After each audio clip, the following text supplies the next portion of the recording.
this is our other new colleague in management? Yes. We met virtually last week. Well, last week we had that meeting with Clay. Clay wasn't there. So are they ready to start? Scott and I, are you guys ready for us to start? You're live, baby. Okay. Good afternoon. My name is John Bitson. I'm the Menard Family Director of the Sheila and Robert Challey Institute for Global Innovation and Growth. I'm super excited today to welcome you to our second presentation in our Ideas Workshop series. This series is a good opportunity for faculty and students to engage in issues related to economic opportunity. Today we have Dr. Edward Timmons from St. Francis University presenting on occupational licensing, and we have our new Challey Professor of Management, Clay Rutledge, is leading the series. I'm super excited that he's leading the series and leading the classes associated with it as well. So without any further ado, Clay Rutledge. So thanks.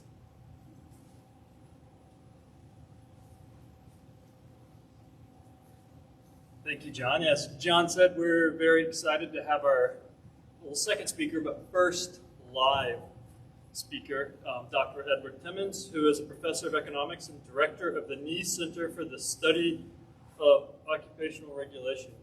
I'm sure I'm not the first person to say this, but there's a number of us who have been like, what is NIE? It took a while for us to figure out that that's a name, and you're not doing like knee surgery. At St. Francis University, he's one of the world's leading scholars on the effects of occupational regulation. His research has been published widely in a number of top academic journals, too many to list. He has published several policy pieces for the Makeda Center at George Mason University. He has also contributed a number of op-eds to outlets you may have heard of, such as U.S. News and World Report, Harvard Business Review, USA Today, and numerous others. His research is widely cited both inside and outside of academia, including by the White House and in a Senate hearing on occupational regulation. He's a member of the Board of Policy Advisors for the Heartland Institute, a senior affiliated scholar with the Makeda Center at George Mason, and a visiting research fellow with the Badger Institute. So I'll just say again, we're very excited and thankful that you could join us today, and please help me welcome Dr. Timmons.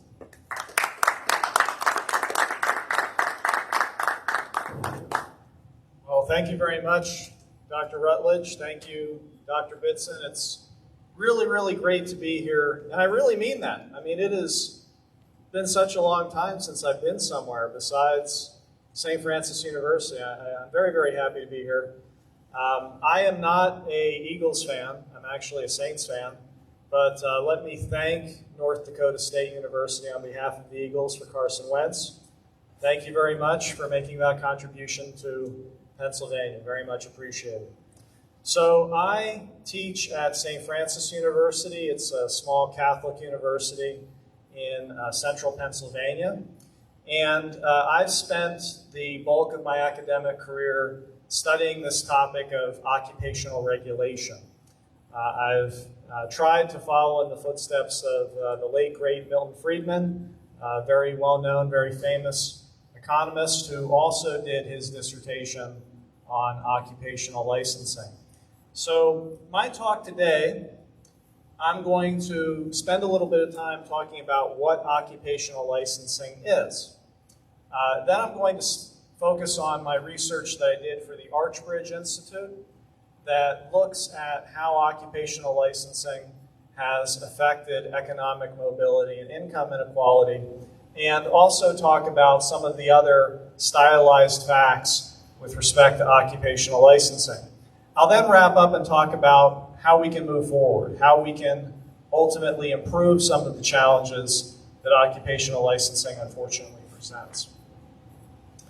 So let me start with occupational licensing and its definition. Essentially what occupational licensing boils down to is it sets up a system where individuals have to obtain a government permission slip to work. And in order to get that permission slip, aspiring barbers, aspiring massage therapists will have to complete mandated minimum amounts of education and training. They'll have to pay fees to the state, They might have to meet other subjective requirements. For example, they might need to be of good moral character, and they might need to meet a variety of other requirements, for instance, minimum age requirements. It's important to note, and this creates a lot of confusion because when we talk about occupational licensing, I think the assumption is, well, this is the only way that we can regulate and make sure that people are getting good haircuts or people are getting good massages. Occupational licensing is very, very different from regulation. And as I show with this pyramid, there are a variety of different ways that we can regulate a profession and make sure that consumers are receiving good quality service. At the top of the pyramid, you'll see market competition. There is probably no better regulator than the market itself. Because if practitioners are providing poor quality service, for instance, if I am giving massages and I give bad massages, it's very unlikely I'm going to be in business for very long. The market in of itself can serve as a regulator. And if, in fact, folks are providing service that's substandard, the market's going to punish them. In addition to that, the market has evolved a lot relative to when these laws were written. And I'll talk more about this.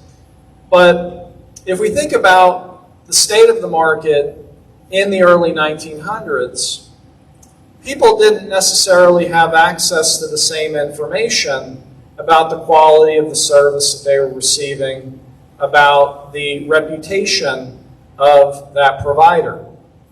Nowadays, if I'm interested, now maybe I'm not the best person to speak about this. I mean, my hairstyle is not the greatest, right? But if I'm interested in finding a good barber, I can open up my cell phone and I can get a wealth of information with regard to the reputation of barbers. There's all kinds of rating systems provided through Facebook, provided through Google, provided through Yelp.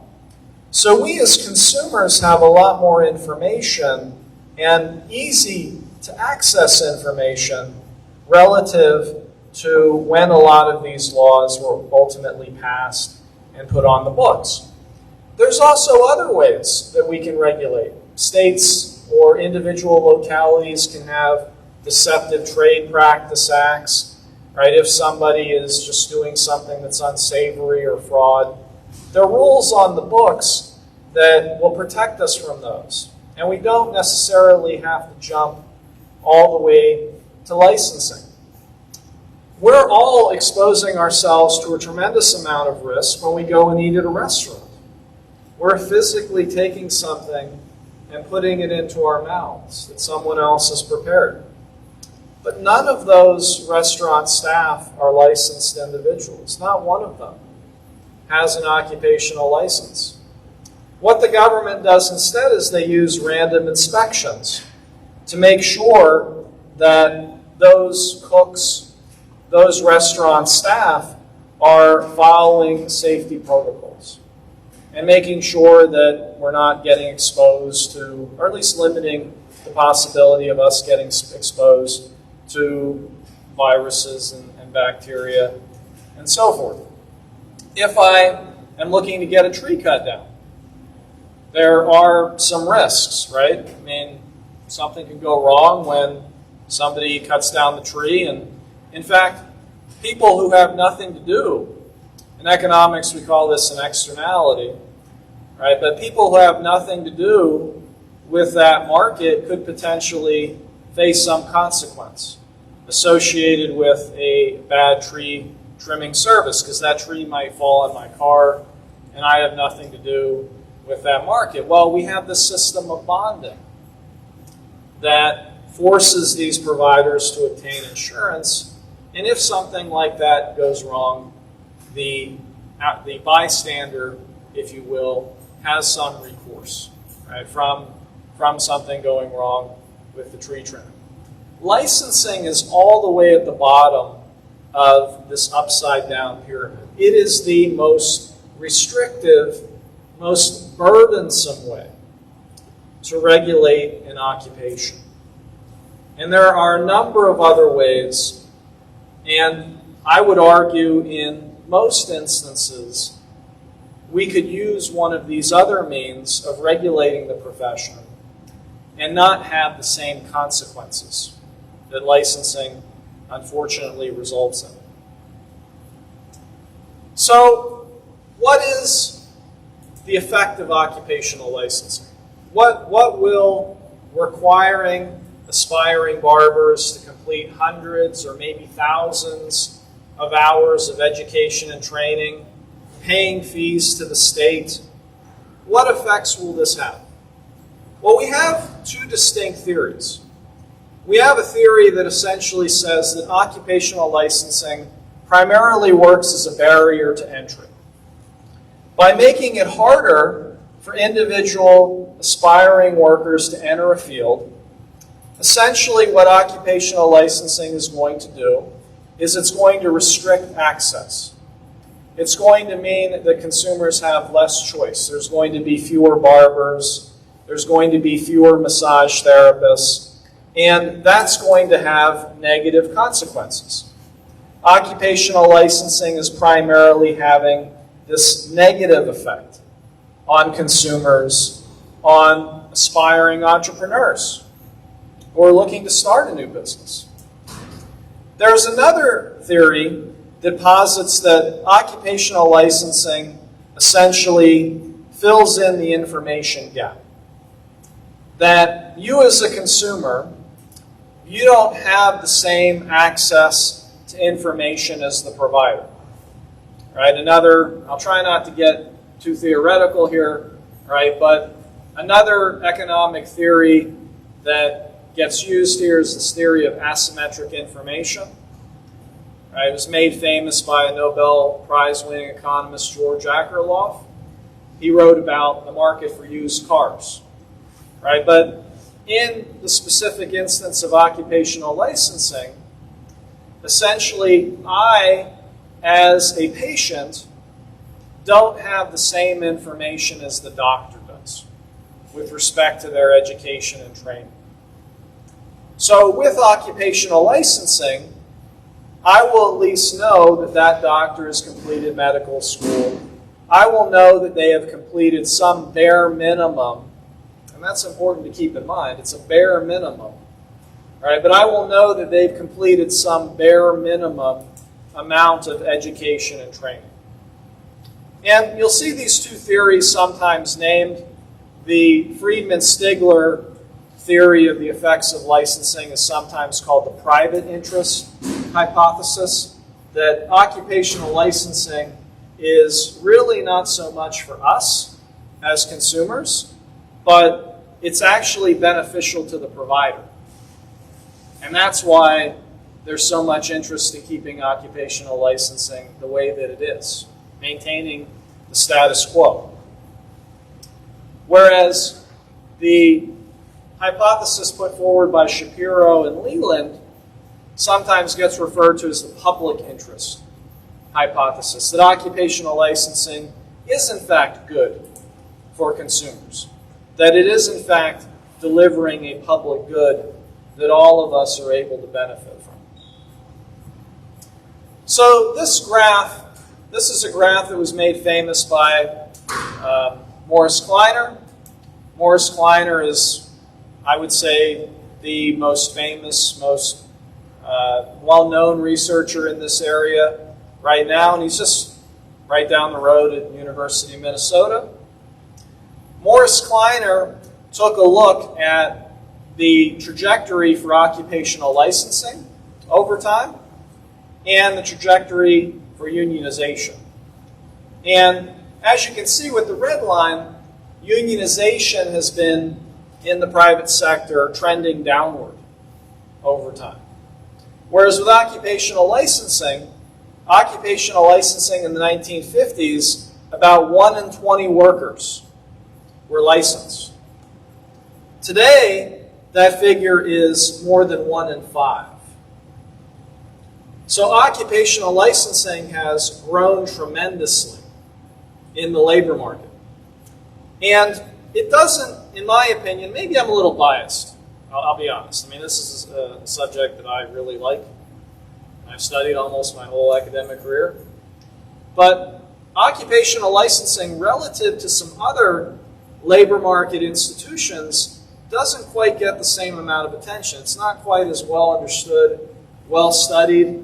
There's still a lot of avenue for new research on this topic. There's still a lot, we know a lot, but there's still a lot of questions that we don't have good answers to. So there's still a lot of room for investigations and new research avenues. But occupational licensing today is 1 in 5. And it's just grown tremendously since the 1950s. So, what kinds of occupations are licensed? I've separated occupations into 3 different groups. I mean, we could do it a little finer if we wanted to. But you have occupations that are licensed in every single state. And I should point out, occupational licensing can occur at the state level. That's where it's most common. But we also see occupational licensing at the city level. So depending on what city you're in Fargo, there might be specific rules for an individual that's working in a specific profession that might be more stringent than what the state requires. There's also county-level licensing, and even in some instances, federal level. But the most common type of occupational licensing is at the state level. Occupations are licensed in all states in some instances. So you have doctors, medical doctors, you have dentists, you have barbers, you have cosmetologists. Right? Barbers, I'll talk more about this later, but barbers not that long ago were not universally licensed. But today, they are licensed in every single state. So if you want to cut hair, you do have to complete an amount of education, and it varies tremendously from state to state with respect to what those education and training requirements are. There's also a number of occupations that are licensed in many states. Right? Maybe there's a handful of states that don't license them. Athletic trainers, for example, are not licensed in California, of all states. We wouldn't necessarily associate California with being a state that doesn't like to regulate, but at least in the case of athletic trainers, California does not license, at the state level, athletic trainers. And the same is true for massage therapists in California. Massage therapists are licensed in most states. They're licensed in North Dakota, but they're not licensed in all states. Vermont, for example, does not license massage therapists at the state level. Then you have occupations that are rarely licensed. And these are quite interesting. Right? For example, Louisiana is the only state in the United States that requires commercial florists to get a license.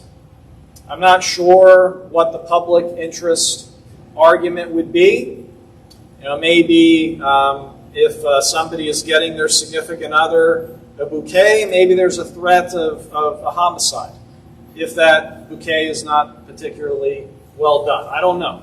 That's all I can come up with for what harm might potentially befall someone who receives an unlicensed bouquet. Hair braiders are another example of an occupation that is licensed in some states. And until recently, North Dakota was one of those states that did require hair braiders to obtain an occupational license. And there's still a number of states, I'm almost 100% sure, that Montana does continue to require hair braiders to get an occupational license, along with another handful of states. All right, so tremendous variety with respect to the amount of states that are licensing specific occupations. Some occupations universally licensed in every single state. Other occupations, you'll just find one, maybe a couple, like with interior design. Florida just deregulated interior design. So now it's Louisiana, Nevada, and Washington, D.C. Those are the only 2 states and jurisdictions that license commercial interior design. Some other facets of occupational licensing, we observe this phenomenon of occupational licensing creep. Now, what do I mean by that? Well, what constitutes the work of a profession? Say we're talking about beauty services, cosmetology. What constitutes the practice of cosmetology can have a tendency to expand over time.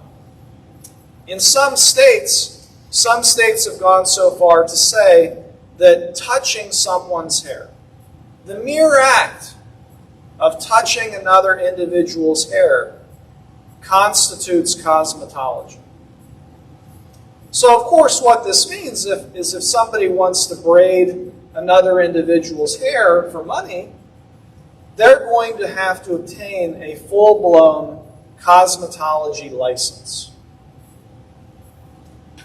There are new services, new professions that develop over time, and professionals are concerned that they might potentially lose out on some clientele. They might lose out on some business.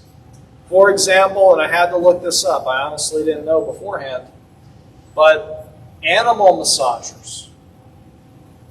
Animal massagers in North Dakota, thankfully, do not need a license. You do not have to have an occupational license if you want to massage a horse. But in a number of other states, because of the way that veterinary services are defined, you might have to get a full-blown veterinarian license in order to massage a horse or massage another animal. So this is what I mean by license creep. What constitutes the profession, what's regulated by the laws, expands. And it seems to expand as you have these new entrepreneurs, they come out with new services, maybe the composition of a population changes, and you have more need for niche services or diverse services, and the coverage of what falls under the umbrella of the license expands. Occupational licensing also has a tendency to ratchet. So what do I mean by that? I'm sorry this is a little difficult to see, but this line right here is showing the fraction of physical therapists that have a bachelor's degree. If you were to go back to just as early as 1990, most physical therapists could work with a bachelor's degree. That was sufficient education and training in order to work as a physical therapist. Then the laws changed. That's where this orange line comes in. The laws changed that in order to work as a physical therapist, you need a master's degree. Now, every single physical therapist needs to have a doctorate degree. So this last line coming in, the gray line, is showing the fraction that have doctorate degrees. So the requirements for occupational licensing have this tendency to grow over time. There's this tendency for it to become more and more difficult to work in a particular profession. And physical therapists are not alone. I think this is a pretty dramatic example of how licenses have this tendency to ratchet up. So let me talk a little bit about occupational licensing specifically in North Dakota. So as you can see, occupational licensing is directly affecting 22.6% of workers in North Dakota are licensed, and that actually is the 6th highest fraction among all states in the United States. Probably where North Dakota stands out from other states most dramatically is the wide variety of contractor licenses that are present in North Dakota that you don't necessarily see. Now, contracting often will be regulated at the local level, but it is not necessarily the case that at the state level you see this amount of contractor licensing. According to the Institute for Justice, which tracks this data, if you're very interested in this topic, I would certainly recommend looking at the knee center's website. And I'll show that on the screen. But the Institute for Justice, the License to Work project that they've done, also has some great data on occupational licensing. But North Dakota is the 23rd most broad and onerously licensed states. And I have some examples here. EMTs, I think might want to justify why EMTs. They have individuals' lives in their hands, right? And I think if we're going to make a public safety argument for occupational licensing, emergency medical technicians, I think, might be one. That might be one where we can justify an occupational license. But EMTs require 150 hours of education and training in North Dakota. Cosmetologists require 1,800. 1,800 hours of education and training. Barbers aren't that far behind at 1,550, and massage therapists clock in at 750. There are a number of states, for instance, for massage therapists that don't license the profession at the state level. There are a number of states that only require 500 hours of education and training to be a massage therapist. And with barbers and cosmetologists, there's also a tremendous variety. All right, there are some states that require 1,000 hours, for example, to work as a barber, relative to 1,550 in North Dakota. And as I said, if you're interested in digging into this more, the Institute for Justice has a lot of this information on their License to Work report. Also on the Knee Center website, we look at a more diverse group of our occupations, a larger group of occupations. So feel free to take a look at that. So let me get to the study that I did for the Archbridge Institute. So what we did for this empirical analysis is, number one, we wanted to get a sense of just how many occupations have been newly licensed in the period of 1993 to 2012. So we looked at this period of time, and here's a portion of the map. I think you've all had the opportunity to see the full study, but you can see where North Dakota falls, right, relative to the rest of these states. And certainly, there's other states that license a lot more than North Dakota. Louisiana, I don't know. I'm a Saints fan. I don't know what's going on there. They love licensing florists, and they require hair braiders. They created a separate license for hair braiders, and they still have to complete 1,000 hours of education and training to braid hair. All right, but this just gives you an example or a snapshot of what's been occurring. And you see these states in the light blue. Now, we wouldn't necessarily think that New York State is a state that doesn't like to regulate things. They just recently opened up indoor dining in New York State. Right? But New York, over this 20-year period, only added 19 new licenses. Vermont only added 18 new licenses over this period. So what we did is we took a look at this growth in occupational licensing and we matched it to other data. So this economist, Rod Shetty, he's been very interested in trying to understand what causes, what ultimately is the major driving factor between economic mobility. Right? What allows individuals to do better than their parents economically, right? To potentially have more income than their parents have.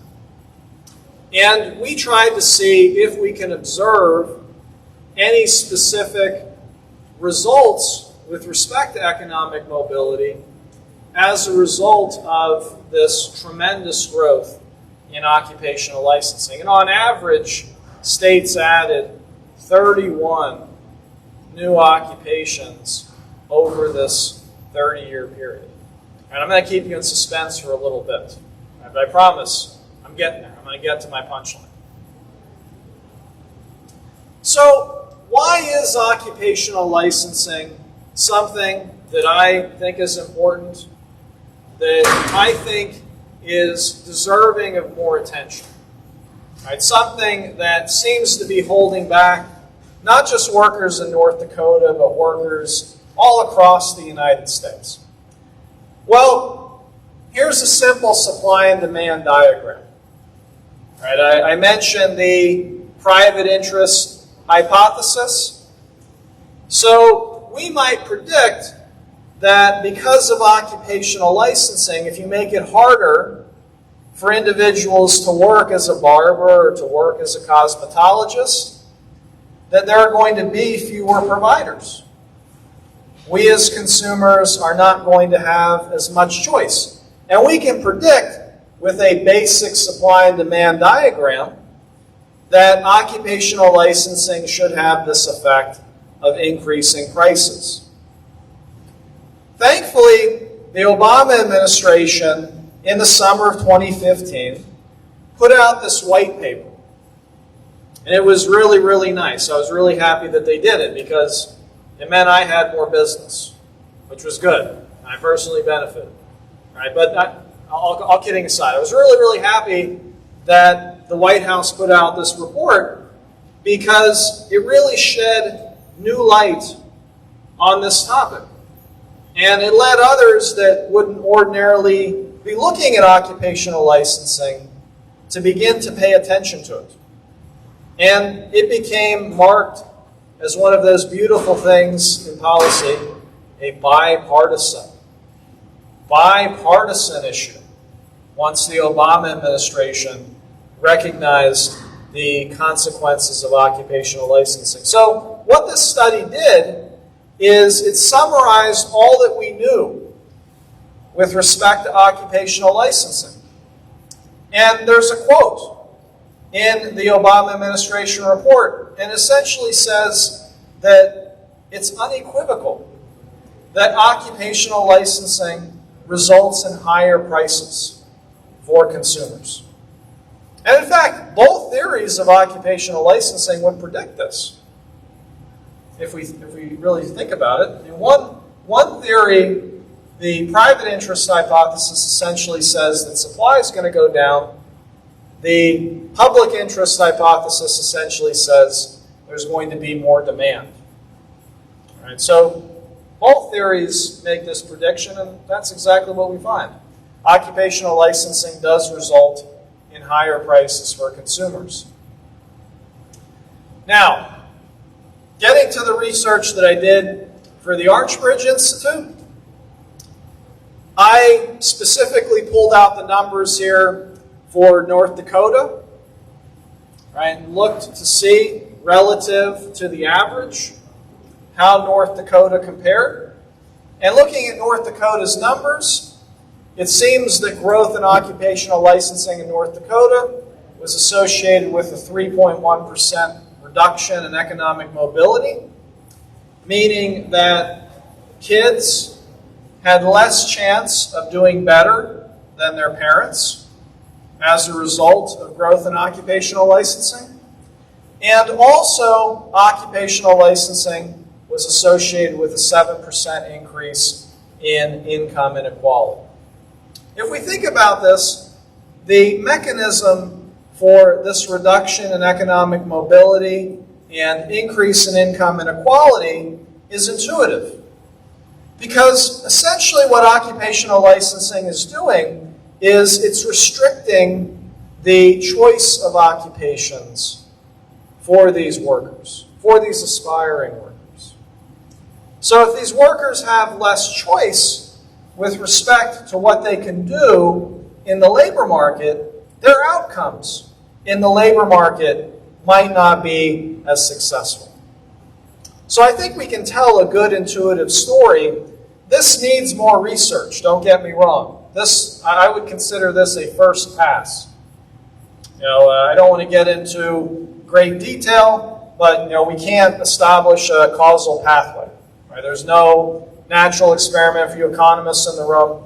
Right? We don't necessarily have identification.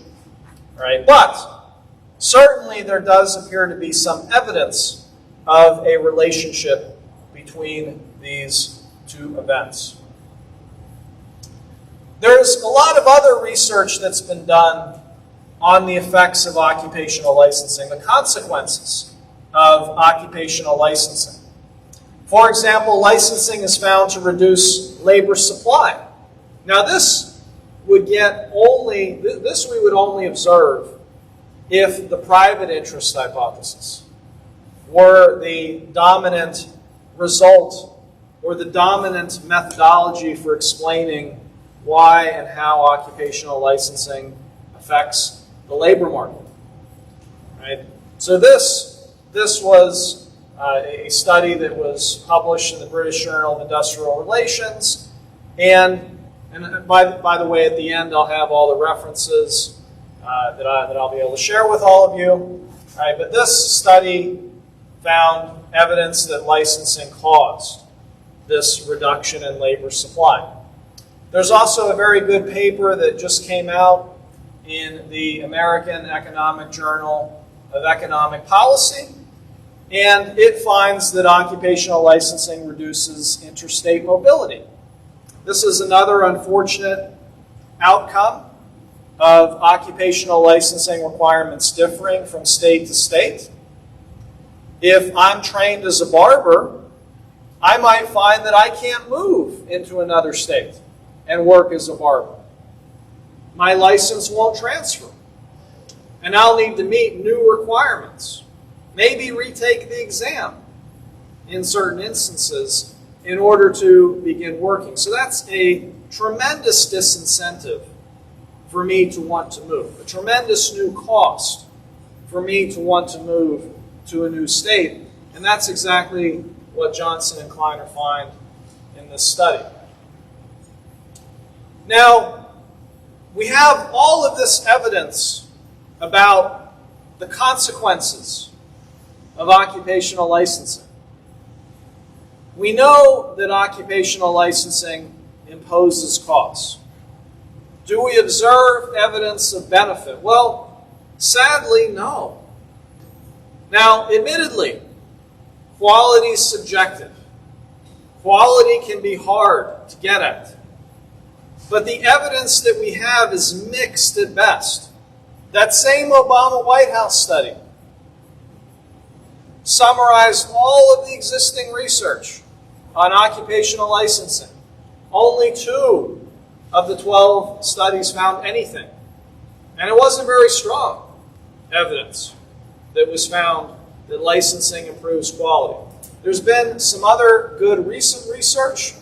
One paper by Darwin Deo that looks at Yelp reviews and tests to see, does having a license impact the consumer's perception as directly measured by that Yelp review.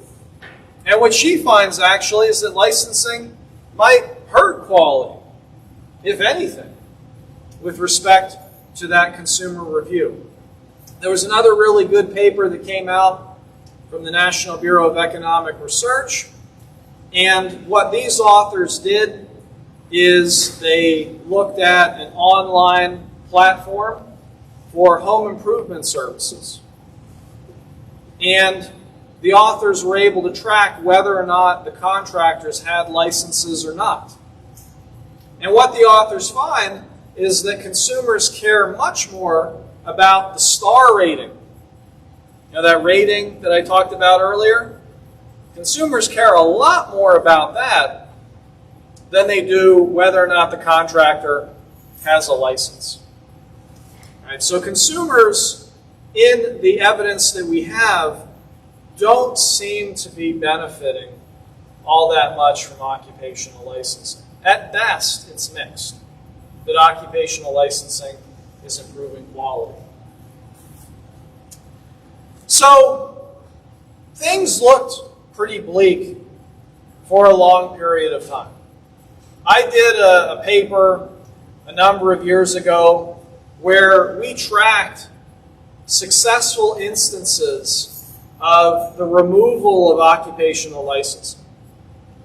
I showed you that trajectory, right? Occupational licensing has been growing over time from 5% to now more than 20%, now more than 1 in 5 workers requiring a license. Well, over the 40-year period, 1975 to 2015, we were only able to observe 8 instances of occupational licensing getting removed. It has a lot of staying power, remarkable staying power. And as economists, it's not that hard to understand why it has this tendency to stick around. You have a vested interest. You have professionals who have a lot to lose if licensing goes away. Think of individuals that have beauty schools. What would happen if all of a sudden barbers, cosmetologists wouldn't be required to go to school? There's a lot of money at stake. A lot of money. We as consumers, however, we only feel small repercussions. It hits us, but it doesn't hit us anywhere near as hard as the benefit that those providers receive. Right? So public choice, a little more economic theory, this idea of concentrated benefits disperse cost. Right? Occupational licensing has very high concentrated benefits for the select few. We as consumers feel only a little bit of these consequences. Right? I'm running low on time, I can see, but I mentioned that barbers were licensed in Alabama, that all states licensed barbers, right? Up until 2013, Alabama did not. And this might shock some of you, that Alabama still survived. Despite not licensing, I don't know how. Imagine not licensing barbers. But for 30 years, they existed without licensing barbers. This blows your mind. So what can we do? What can be done to reform occupational licensing? A number of states have enacted universal recognition, and this is a nice reform. Essentially what this does is it says, we will recognize your license. If you worked and trained as a barber and you moved to Arizona, they're going to recognize your license.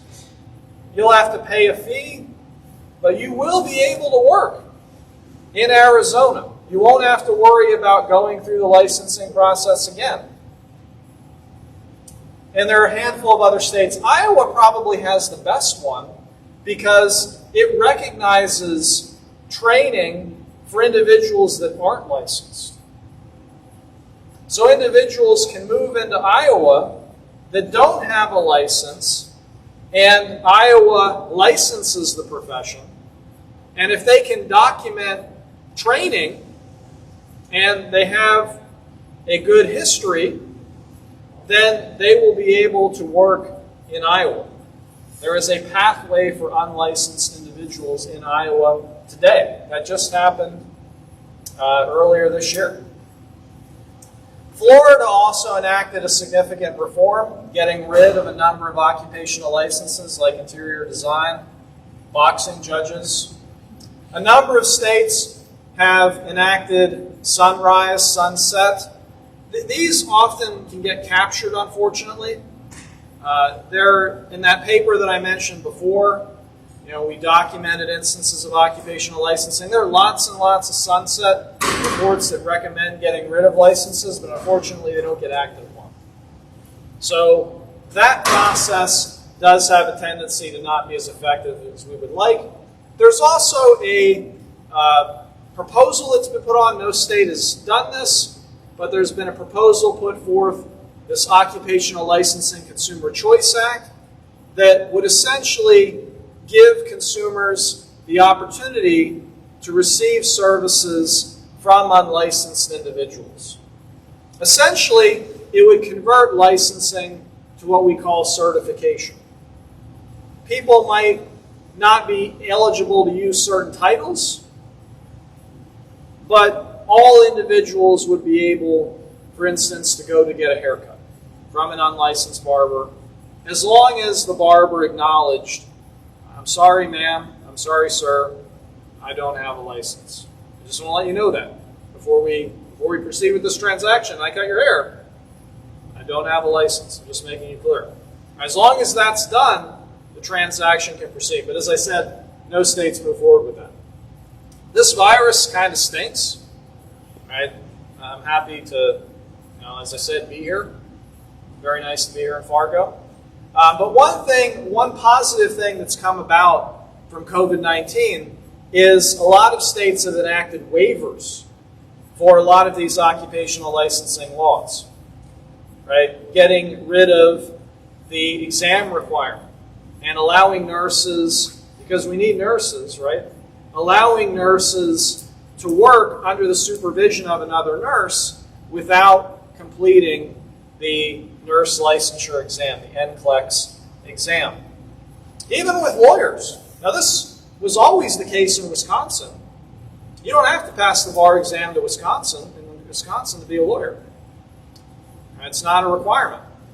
Because of all the issues with COVID, a number of states have followed suit with Wisconsin and allowed lawyers to begin to practice without completing the bar exam.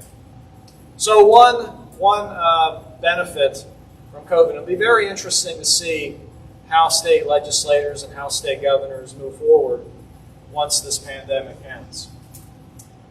So here's my references. I'm sorry they're really small, but I'll send my slides to Professor Bitson so he can share them with you.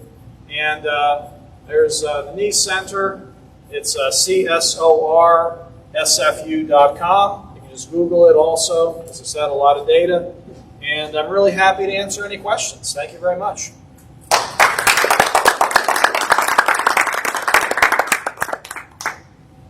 So that's an outstanding presentation. Thank you, Ed. I want to study occupational licensing myself. I'm really inspired by it, learned a lot. And I know that there's a lot of questions that are online. And then so what we're going to do is we're going to alternate between questions that are in person and questions online. And I'm going to ask if you could repeat, Ed, the question just so people online can hear it. And so is there anybody in person here in the audience that would like to ask a question? Yes. What do you think the direct impact on rural and isolated communities would be if occupational licensing was kind of eliminated? Okay, so the question is, what do you think the direct effect on rural communities would be if occupational licensing were eliminated? Well, I think the interesting result of occupational licensing is you have these uniform standards, and it's a one-size approach to regulating a profession. I think what you would see if occupational licensing were removed is you might see some differences across cities with respect to what constitutes the minimum requirements to give a good haircut. Right? Consumers in cities might have more specific tastes with respect to what constitutes a good hairstyle. Maybe if you want to be a hairstylist in a big city, in order to compete, you might need to have a lot of education and training. But in a smaller city, where maybe the preferences are different, now all of a sudden more folks would have the opportunity to begin working with less education and training. So I would anticipate that the effects of removing occupational licensing, the beneficial effects, would likely be disproportionately felt upon individuals in more rural areas, individuals that are coming from less privileged backgrounds, that are lower income households, because unfortunately the burden of occupational licensing gets most felt by individuals in poorer communities and individuals potentially in rural communities. And when it comes to scope of practice, I didn't talk a whole lot about that, but scope of practice specifies, for example, what nurse practitioners can do, what non-physician healthcare providers can do. Now, thankfully, in North Dakota, you guys do very well, for the most part, on scope of practice. Nurse practitioners, they essentially have the freedom to work independently of physicians, and it makes a big difference in rural communities. But in a lot of other states, not so. And folks might not be able to get access to health care because there's not enough providers, right? Supply goes down as a result of occupational licensing, so there just might not be enough providers providing care in a lot of these rural communities. Thank you very much. That's a great question. Okay, let's turn to Zoom, or I guess this is Google Docs. So we have a number of questions, and I'm going to, because people can write them, they write a lot, so I'm going to try to summarize, and then, like John was suggesting, maybe you can summarize it more into a response. So is it remarkably inefficient to have everyone research their own service providers to avoid being cheated or harmed, especially when there are a large number of providers with no barriers to entry for additional providers? It's a good question. So the question is it inefficient for individuals to do their own research? Well, I would make the argument that because of the innovations in technology that we have right now, we're not talking about a lot of time, right? I can literally type Barber Fargo into Google. This isn't a lot of time. And I can get, at a mouse click, a wealth of information. Maybe years ago, this would have been a much more efficient process. I might have had to use word of mouth. I might have had to open up, there's this thing called the Yellow Pages. It's an ancient artifact of a forgotten time. Right? But I might have had to go into that and look in the back of that and maybe spend a lot of time. It might have been very inefficient. But the market has become a lot more efficient because of these innovations. The market now does a much better job and has become a lot more efficient. So my argument would be, I don't think it's that inefficient because of these innovations that we've experienced in the marketplace. Yeah, it's interesting how the internet technology was developing and we were getting more licensing at the same time. Yes, that's right. Any questions in the audience here? Jeremy. Hi, Ed. Thanks for the talk. I was just curious if you knew much. You talked a bit about nurse practitioners. The state of Minnesota has developed kind of like a nurse practitioner, but in dentistry. They have a dental therapist program. How much are these dental therapists? How many states do you know anything about? Just what the world is like for that? Yeah, I mean, there's a handful of states that either recognize dental therapy as a profession where you can get a credential There's also a couple of states, I think Alaska is one of them, where they allow the profession to exist on Native American reservations. So I think in the area of dental health, I think in many respects the challenge is more daunting than what we have in primary care, because at least in primary care, you have nurse practitioners, you've got physical therapists, you've got physician assistants, you've got all of these other professions that can perform some of the tasks that physicians perform. In oral health, in most states, I think there are a handful of states, I think Maine might be another one, there's a handful of states that have allowed dental therapy or have allowed it in certain cases on Native American land. You have this tremendous gap with respect to providers because you have dentists, you have dental hygienists who are very restricted. That's another paper. I don't want to get into that, but I looked into dental hygienist scope of practice in another paper that I did. And you have dental assistants. So you have a tremendous need for dental oral care, but a lot of folks might not necessarily be able to access a provider. So dental therapists could potentially fill in that gap. I'm very hesitant to say, well, let's license something new. That's always something that I take very, very seriously because it's the most stringent regulation.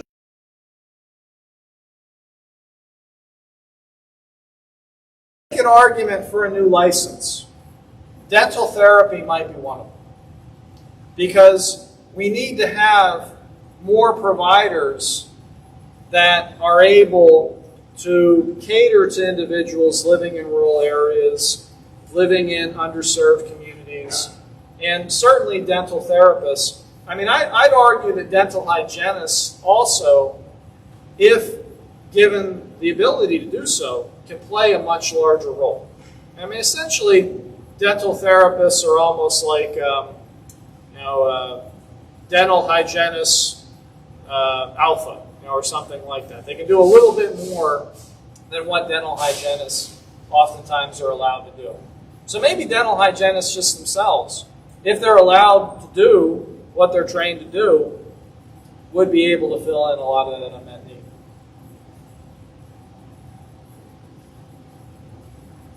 So the next question is there a trend of direct correlation between the number of individuals within a job position and the amount of training needed to receive a license in that position?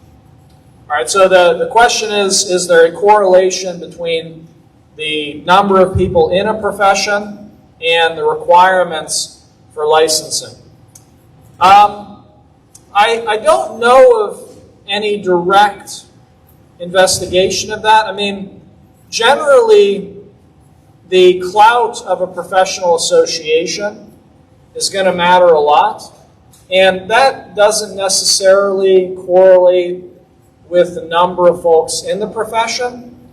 Right? If it's a well-financed organization, like the American Medical Association, it doesn't necessarily have the same number of members as other professions, yet obviously the requirements for licensing are quite stringent. So, I mean, my hunch would be that there wouldn't necessarily be a direct correlation, but I honestly haven't looked at it that closely. Joshua? So, my wife is a dietitian, and it's kind of interesting because she also has the dietetics organization, I'm forgetting their organization name, American Dietetics Association, something like that. Yep. They require a bachelor's degree plus a certain number of work hours in order to become a dietitian, and they have, I think, they trademarked dietitian. So it's not something that's regulated by a lot of regulations necessarily, but it's this organization that has trademarked it. And in order to become that, you have to be so many hours. And what caught my attention was they just recently switched it to require a master's degree. So it's kind of ratcheting a little bit, but it's interesting for me because it seems like it's this organization that's doing it all on their own a little bit. And they're talking about how it's important. I guess in some areas they're trying to get regulation passed because they talk about people who just kind of set up shop as a nutritionist and they're offering all this stuff, but it's not based in years of training. So they see that as kind of being the low barrier entry that they want to avoid. So I guess my question is, are there any other industries or areas where it's more of a private organization or a trade organization that's introducing these license barriers? I'm very glad you asked that question. The question is, are there private organizations that oftentimes ultimately push for occupational licensing? And I probably should have talked more about this, but every one of the occupational licenses that exists, almost unanimously, it begins with that same story. So you have a private association, the American Dietetic Association, the American Massage Therapy Association, right? And they draft up standards of care. And oftentimes they draft up draft legislation that they can share with their members and potentially take to Congress. So dietitians are licensed in a number of states, and I have no doubt that the ADA is pushing for licensing in every state. They would like to see dietitians licensed in all 50 states because they are potentially worried about competition from nutritionists, and also talking about license creep. Dietitians will make the claim, and they have tried to get away with this in a number of states, that merely providing dietary advice. So if you go to see your athletic trainer, and your athletic trainer tells you, well, if you want to gain muscle, you should eat such and such. If they do that, they're practicing dietitian services without a license by providing that dietary advice. So the story of dietitians, I think, it's not quite in that final stage. Hopefully it never gets to that final stage. But all occupations that are licensed have had this trajectory. There's this private association. They try and set standards. Maybe they start with a titling law. I think this is what you were referring to, that I can't use the title of registered dietitian, or maybe just dietitian. I can't use that title unless I've met these requirements. Yep. All right? That has this tendency to slope into licensing, unfortunately, where you just can't do it. You can't do anything related to the practice of dietetics unless you've met these set requirements as set by the ADA. And we're going to come up with this exam. You're going to have to take this exam. You might have to buy some materials that we sell. Right? So there's a lot of potentially vested economic interests that can develop from this licensing ultimately arising. I know it's 2:30, but can I sneak in one more online question? People have to read that. That's totally fine. Yeah. How does licensing in the U.S. compare internationally? So it's a very good question.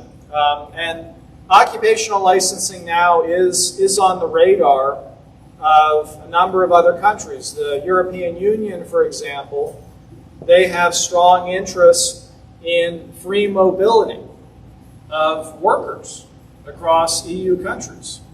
And they've been trying to unify requirements. Licensing requirements vary dramatically from country to country. The fraction of workers that are licensed varies tremendously. There's a very good study that Mario Pagliaro and Maria Crumento put out. It's in the same British Journal of Industrial Relations issue that Blair and Sean. And I mean, I'm happy. My email is etimmons@francis.edu. If any of you would like to email me, I'm happy to send you that study. But it details on a country-by-country basis how occupational licensing looks in the European Union. It's been studied in China. I did a paper just earlier this year looking at licensing in Russia. And Russia, of all countries, does not regulate some of the professions that we regulate, interestingly enough. Same with China. Same with China. Oh, so thanks again, Ed, for coming today. It's my and everyone, pleasure. please give him another round of applause.